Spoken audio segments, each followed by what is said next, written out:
ቲማቲም እና እንጀራ እንዳትረሳ። እሺ ሌላ የምትፈልጊው ነገር አለ? ሄሎ ባቢ።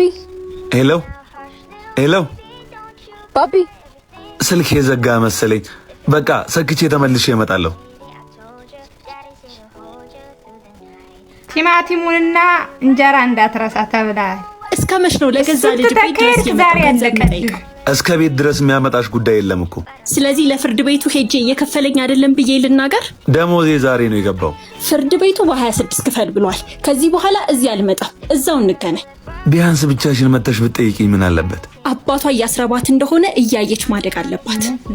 የኔ ልጅ እኔ ተቀጥሬ ነው የምሰራው። ስፈልግ የማገኘው ገንዘብ የለኝም። አሰሪዎቼ ናቸው በፈለጉት ሰዓት የሚከፍሉኝ። ቢኖረውም ያው ነው። አባዬ ከንፈርህ እኮ ደርቋል። ደረቀ እንዴ?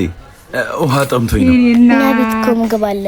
ሄደህ ካትበላ እናቲቱ ይልቅ አንቺ ተረፈሽዋል። እወድሻለሁ። ስልክ እኮ አልሰራልኝ። እዚህ ሆነ ነው እንዴ?